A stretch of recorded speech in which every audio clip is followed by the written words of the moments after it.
Bonjour à tous, j'espère que vous allez bien. Je vous retrouve aujourd'hui au jardin pour faire le point sur notre culture d'asiminier. Vous savez, cet arbre fruitier, appelé Asiminier trilobé ou Asiminia triloba, qu'on appelle encore Pao Pao ou mangue du Nord. Cet arbre pour lequel on s'est pris de passion et dont on a introduit les deux premiers spécimens en 2017 sur le terrain. Et l'année dernière, on a réussi à avoir un de nos arbres qui nous a porté à maturité un fruit, nous permettant de goûter ce délicieux fruit allongé, rappelant le goût de la mangue et de la banane. Alors je vous propose aujourd'hui de faire le point au niveau fructification, voir si cette année on a encore des chances de se régaler avec ce délicieux fruit. Alors avant d'aller voir entre les feuilles ce qui s'y passe, voir les éventuels fruits en devenir en ce mois de juin 2023, je vous propose quand même juste avant quelques petites images d'archives pour voir tout ce qu'on met un petit peu en place pour protéger donc les arbres l'hiver, pour assurer une pollinisation manuelle. Voilà, je vous glisse 2-3 petites images d'archives, histoire de replacer un petit peu le contexte. Les Pao Pao sont bien abrités, voilà, avec armature et voile d'hivernage. Donc eux devraient passer l'hiver tranquillement. Bon bah cette année, toutes les fleurs de Pao Pao n'auront pas gelé. Du coup, alors là il y en a des encore plus jeunes. Du coup, je crois que cette année, je vais essayer de les polliniser à la main.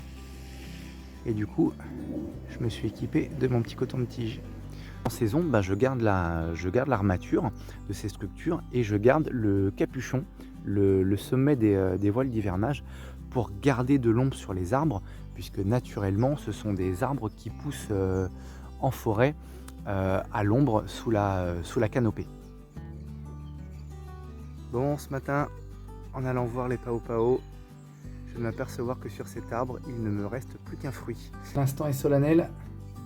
Découpage et dégustation de notre premier Pao Pao en Seine-et-Marne.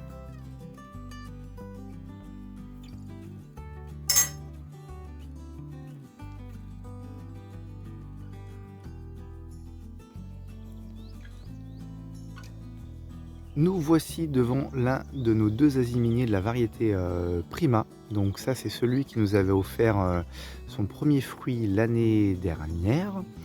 Et du coup, cette année, bien évidemment, il est reparti à fructifier. Alors lui, avec son autre confrère Prima, on les a introduits en 2017. Donc c'était des sions de 2 ans. Et lui, c'est le plus beau, donc il dépasse maintenant les 2 mètres sans souci.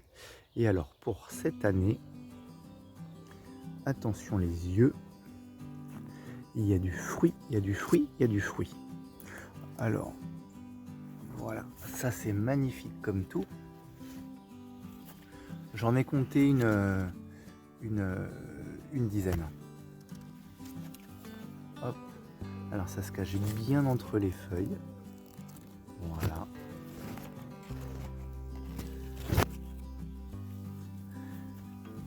Hop. Donc lui, il devrait, je pense maintenant, alors c'est pas gagné, hein, il peut se passer encore pas mal de choses d'ici mi-septembre où les fruits seraient prêts, hein, il peut se passer pas mal de petites choses, mais globalement, je pense que c'est bien parti pour cette dizaine de fruits en place. Le second Prima, alors un tout petit peu plus petit que le premier, lui, il avait eu un petit peu plus de mal au départ, mais ça y est, il est aussi bien parti, et du coup, pour lui, première année de fructification, et il nous porte pour le moment donc 3 fruits. Il y en a un juste là, le second est par ici, et le troisième il est un peu plus sur le retour là-bas. Donc bon pareil, hein, on espère que ça va aller au bout, mais en tout cas c'est bien parti. Voilà donc où nous en sommes pour les asiminiers. On croise les doigts pour la suite, même si ça a vraiment l'air d'être bien parti. On ne manquera pas de vous tenir au courant, bien évidemment. Alors d'ici là, je vous dis à très bientôt pour de nouvelles vidéos au rucher ou au potager. Portez-vous bien. Ciao, bye bye.